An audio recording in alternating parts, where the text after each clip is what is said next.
Sharjah மொலினா. இப்போ நம்மள்ட்ட வந்து புது டிசைன் சேலை வந்திருக்கு. எப்பயுமே ஜப்பான் சேலை, இந்தோனேஷியா சேலை தான் வரும். இட்டாலியன் புடவை வந்திருக்கு பாருங்க. ஃபர்ஸ்ட் டைமு 2 டிசைன் வந்துருக்குது. அதில் முதல் டிசைன் இது. மெட்டீரியல் நல்லா சாஃப்டான மெட்டீரியல். டிசைனை பாருங்க, ஆனால் அருமையான டிசைன் இது.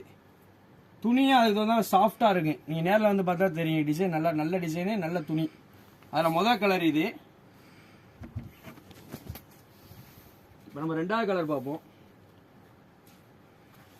எல்லோ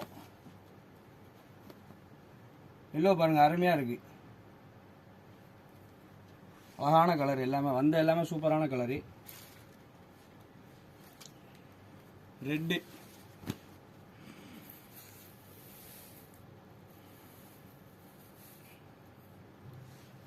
மூணாவது கலர் இது. நாலாவது கலரு ப்ளூ வித் அந்த மைல் கிரீன் கலர் வருது பாருங்க. இந்த 4 கலரு, 4 மேல சூப்பர் டிசைனு, அருமையான கலர்ஸ். இன்ஷால்லா ஷார்ஜா மொழினால வந்து பாருங்க, நிறைய டிசைன் வந்துகிட்டு இருக்கு.